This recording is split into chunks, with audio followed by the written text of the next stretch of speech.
Hi everyone, Professor Christensen here. So today we're going to take a look at Chapter 3. Chapter 3 is the final chapter that really represents the core of everything that you need to know for your accounting foundation. So remember 1, 2, and 3, very, very important. Make sure you know this stuff well. So in Chapter 3, we're really looking at three big topics, okay? We're going to look first at the adjustment process. The adjustment process is what we do at the end of the year in order to get our books ready to prepare financial statements. Okay, it could be the end of the quarter also, not only a year. And so we're going to look at accrual versus cash basis accounting and what this adjustment process is all about. Next, we're going to look at preparing financial statements once the books have been adjusted, and you've done this already, but now we're going to be adding, there's going to be some new accounts in there that you hadn't seen before. And then finally, we're going to look at the closing process, and that happens at the end of every accounting period. All right, so first let's look at when revenues and expenses are recorded. So the general rule is that revenues are recorded once the goods or services are provided to the customers. Okay, so you go into a store, you buy a shirt, give them some money, and the store recognizes revenue, right?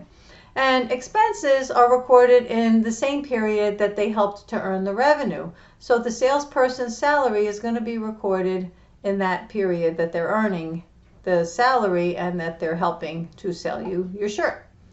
All right, that's called the matching principle. Sometimes it's called the expense recognition principle. So accrual basis accounting is what we use because accrual basis accounting is GAAP. And GAAP, remember, is generally accepted accounting principles. Those are the rules that all financial statements are prepared using if they have to be audited or if they're going to be used, say, for example, for a loan, you will need accrual basis financial statements, and that's the rules that we just mentioned. Okay, cash basis accounting is not part of GAAP. Cash basis simply says you recognize revenue when cash is received, you recognize expenses when cash is paid. So when these are not the same, we end up in a situation where we have to make adjustments, and the adjustments pull or push the revenues and expenses into the correct period for accrual basis accounting. All right, so let's look at some examples because sometimes students have a little bit of a problem with this. So let's look at a couple of revenue examples, or one revenue example and then one expense example. So Joe's Mo's does landscaping for its customers on May 13th and the customer pays on May 30th. All right, so accrual basis accounting, when were the goods or services delivered to the customer? The goods or services were delivered to the customer on May 13th, so that's when the revenue gets recorded. Okay?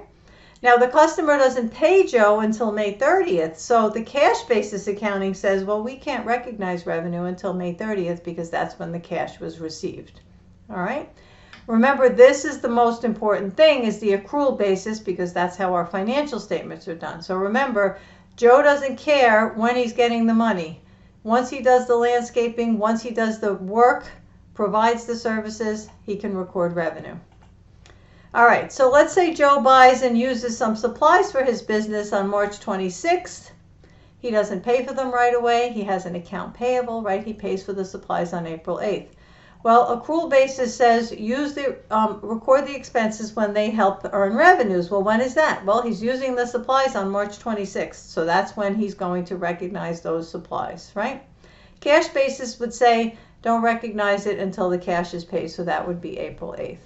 Hopefully this makes sense to you. If you think about it, he's using these supplies and earning the revenue on March 26th, so he wants the expense to go with the revenue. Otherwise, you have revenue in one month and expense in the next month, and that doesn't make as much sense. Okay? All right, so make sure that you go through, there's a bunch of examples in your guided notes. Make sure you go through those examples and practice these, because students do have a little trouble understanding the accrual accounting idea, because it's a new idea. All right, so let's see where we stand in the accounting cycle right now. In Chapter 2, we looked at all of the recording and posting of our external transactions. Everything that happened, we put into the journal, we posted to the ledger, and we did a trial balance. At the end of the year, we're going to do adjusting entries. Probably not going to be your BFF, I'm sorry to say. Most students have trouble with adjusting entries. They are a little tricky. Do not get frustrated. Like everything else, it takes practice. All right. We use, after the adjusting entries happen, we use the adjusted numbers to prepare financial statements, and then at the very end of the accounting cycle, we have the closing process. So let's just look at a quick example. Let's say that we buy some supplies on account, buy $1,000 worth of supplies. Remember, supplies is an asset, so you debit it to increase it, credit accounts payable to increase that. Now, at the end of the year, we find out, oops, we only have $400 left of supplies. So that means we can't have a balance sheet showing supplies of $1,000 when we only have $400, right? So we need to make an adjustment. So we're going to look at these kinds of adjustments in a separate video. Make sure you go through, there's a couple of videos there to help you with adjusting entries. So we're going to debit supplies expense and credit supplies for the amount we used up. Right? We have the supplies expense is for what we used. And now we only have $400 of supplies left. So on our financial statements, we have supplies of $400. That's our asset. And that goes on our balance sheet, right? And our income statement has supplies expense of $600. All right? The amount that was used. Once everything is closed, what you're going to see later is that supplies expense gets closed to retained earnings because it's a temporary account. So after closing, the only thing that's going to be left is our supplies of $400. All right, so let's take a look at adjusting entries. There's a couple of videos. One's called All About Adjusting Entries, and one walks you through one of the exercises. I would highly recommend those because, you know, like other things in accounting, practice, practice, practice. All right, there's a little star on this slide because it's important. Remember that adjusting entries are prepared at the end of the accounting period before financials are prepared. So end of every accounting period, if it's a month, a quarter, a year, every adjusting entry affects one balance sheet account, so that's either an asset or a liability, and one income statement account, which is either a revenue or an expense. No adjusting entry affects cash. Okay, remember, cash is a 4-letter word when you're doing adjusting entries, meaning bad word. Don't use it. Okay? All right. 2 types of adjusting entries. There are accruals and there are deferrals. You don't necessarily have to know what kind of adjusting entry you're doing.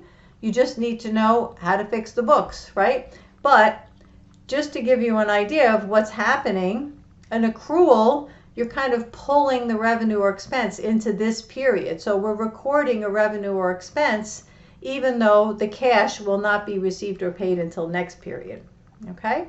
And deferral is the opposite. Deferral means you got your money or you paid your money already, but now we have to recognize the revenue or expense. Okay?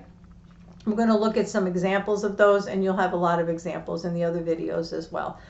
All right, so let's look at some revenue. So accrued revenue looks like this. All accrued revenue is a debit to a receivable and a credit to a revenue.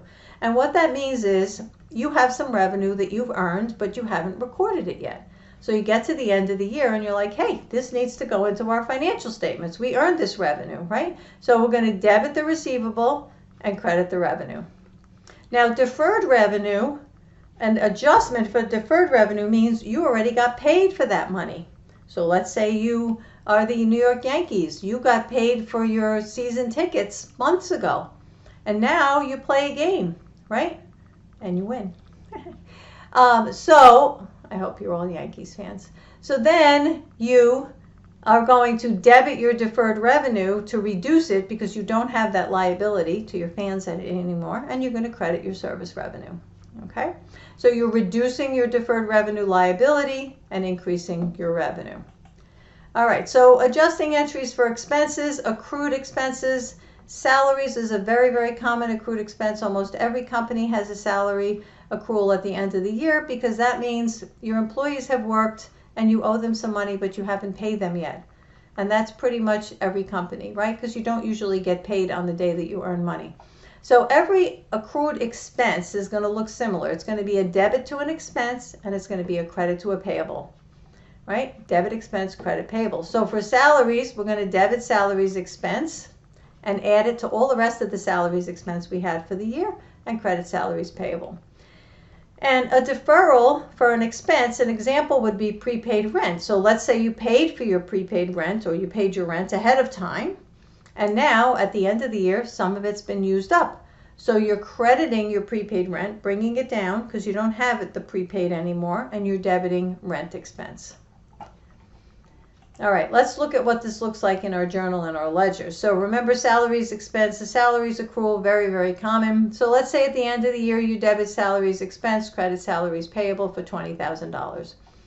This is getting posted into your ledger, just like every other journal entry. But look at salaries expense. Well, we already have a balance in there because we've been paying salaries all year, right? We didn't wait till December 31st to pay everybody. We've been paying salaries all year. We paid $845,000, but we owe employees for a couple of days at the end of the year, so we're putting in this accrual. So you take your balance that you had, add in your adjustment, and now you have an adjusted balance, and this is what goes to our income statement, the adjusted balance. Again, your credit to a salaries payable gets posted into your salaries payable account. Your adjusted balance is what goes onto your balance sheet. Okay, remember, salaries payable is a liability. All right, so when you're all done with all of your adjusting entries, you're going to prepare another trial balance. We actually prepared 3 trial balances throughout the course of the accounting cycle. So this adjusted trial balance looks just like the trial balance that you saw before in Chapter 2, and if you need to go back and review that. Remember that it's in financial statement order. So we have assets, liabilities, equity, revenue, and expense. Okay? Remember that the total debits must equal the total credits.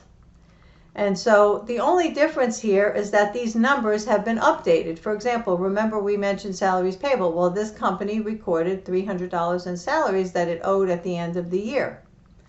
Its deferred revenue has been adjusted for the revenue that they earned. So what's left is only the revenue that they still owe, services that they still owe to customers. Okay? All right, so this is our adjusted trial balance. It's very important because that's what we use to prepare our financials. So this shows you that if you have a properly prepared adjusted trial balance or any trial balance, it's very easy to prepare your financials. Remember, we start with our income statement. Well, all of our income statement numbers are right here at the bottom, our revenues and our expenses, right? Remember, our income statement says revenues minus expenses equals net income. At the top, you have all the numbers you need for your balance sheet, okay? You have assets, liabilities, and stockholders' equity on your balance sheet. And finally, you have the numbers for your statement of stockholders' equity. All right, so let's look at those statements again, just to remind ourselves what they looked like, because maybe we forgot. All right, so here's what our income statement looks like. Remember, it's for a period of time. Our income statement shows revenues minus expenses equals net income. There's a new expense in here called depreciation expense. We've never heard of that before. Please look at the separate video for depreciation. It's short. It's going to give you an introduction to what that's all about, okay? And so all of these numbers, remember, have been adjusted for us.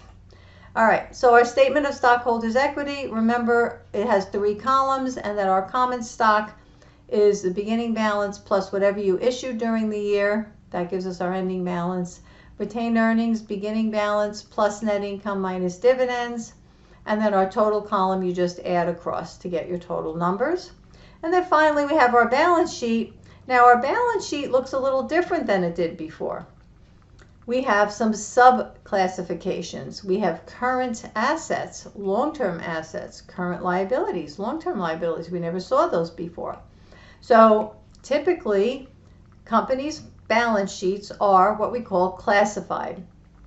And you might see other categories like property, plant, and equipment instead of long-term assets, or intangibles might be another category. But for now, we're going to call them current assets and long-term assets. How do we know the difference?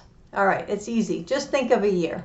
All right, It technically is the year or the operating cycle, whichever is longer. Most companies have an operating cycle less than a year. That's the amount of time it takes them to get cash, sell goods or services, get paid for them, and get their cash again. So there are companies that take longer, but for the most part, what we're looking at is current assets or any assets that will be used up or turned into cash within a year.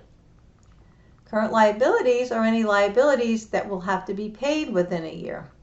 All right, and then the long term is everything else. So cash, of course, is cash. Accounts receivable we expect to get usually within 30 to 60 days. And then the supplies and prepaid rent will get used up. All of these are current liabilities. Those are liabilities that will be paid within a year. And notes payable are tricky because they could be current or long-term, so the only way you know is to check the due date, right? So this must be due more than a year later. Our stockholders' equity looks the same as it did before. Please don't forget that your total assets here, this number has to be here. This 40,000 has to be over here. Don't forget to add up your liabilities and stockholders' equity, and they have to be equal. Okay, so finally, let's take a look at closing. Now, closing happens at the very end of the year. Most companies are going to close, big companies will close quarterly, and they also have a less involved closing process every month. So imagine your revenue account has a balance of $300,000 at the end of the first year. And then at the beginning of the second year, they have $30,000 of revenue in January. So what does their revenue account look like? Well, let's see. They had $300,000 for year one, and now they're adding $30,000 for year two. Is this an accurate reflection of the revenue for year two? Hopefully you're all saying, no, that doesn't make any sense. We don't want to add year two revenue to year one revenue. Each year has to show its own revenues and expenses. So this is wrong. You're never going to see this unless something is very, very wrong, right? So what we need to do is get rid of this $300,000 from last year. We're done with it. That's last year's revenue. We're going to clear it out. How are we going to clear it out? We're going to debit this account for whatever the balance is. So here the balance is $300,000. When we close this account, we're going to debit it for $300,000. Let's look at what these journal entries look like. So remember, you will never see this, right? That is completely wrong. It should only be $30,000 because the $300,000 would have been closed. All right, so remember that there are three kinds of temporary accounts, and those are the ones that get closed. That's revenues, expenses, and dividends. Those are your temporary accounts. Permanent accounts don't get closed. Assets, liabilities, and stockholders' equity other than dividends do not get closed. They stay there. Whatever cash you had on December 31st is still going to be there on January 1st, right? It didn't go away. But the revenues, expenses, and dividends, where do they all go? I hope that you remember that revenues, expenses, and dividends all go into retained earnings. All right. So the purpose of closing entries is twofold. We want to transfer all of the balances of the temporary accounts into retained earnings. And we want to reduce the balance of the temporary account to zero, like we just saw with the revenue. All right, this is what the journal entries look like. So there are three entries. The first one is to close the revenues. Remember I said whatever the balance is in whatever the balance is in revenue, you have to debit it to close it out. So this company had revenues of $7,200. And they're debiting that account to turn it into a zero balance account. They're putting the revenues into retained earnings. So where do you find this amount? This amount is the balance in your revenue account. This amount is a little trickier. This amount is the total of all your expenses. So to close your expenses, remember expenses have debit balances, you credit all of your expenses. Once you finish crediting all your expenses, you go back and find the number to debit retained earnings. Okay, so in this $6,000 is the total of all of these expenses added up.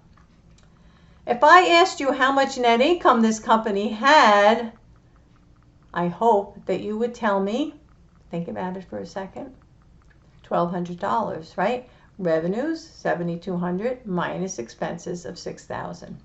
All right, finally, we're going to close out the dividends account. Remember that dividends, like expenses, have a debit balance. Remember dealer, D-E-A-L-O-R. Dividends have a debit balance. To close them, we credit them, and they reduce our retained earnings. Remember, revenue increases our retained earnings. Expenses and dividends decrease our retained earnings. Once we're all done, we are going to prepare a post-closing trial balance. And that's what this looks like. This is the third trial balance. It's in the same order as all of the others. You'll notice that there are some things missing from this post-closing trial balance. What's missing? Revenues, expenses, and dividends. Where'd they all go? Well, here they are in retained earnings, right? This is our ending retained earnings. So here's something that is true. Well, first of all, remember, these are all permanent accounts. Everything that's left here is permanent accounts. And this is the only trial balance where you have ending retained earnings. All of your other trial balances, the first one and the second one, have beginning retained earnings because you still have all your revenues and expenses on your trial balance. So now all your revenues and expenses have disappeared. They've been enveloped into the retained earnings account. And now you have ending retained earnings. Of course, we are still in balance. Okay? All right, so that's all we have for Chapter 3. I hope you find this helpful. Make sure you watch the other videos. There are videos about the closing process, about depreciation, and about adjusting entries, all very important.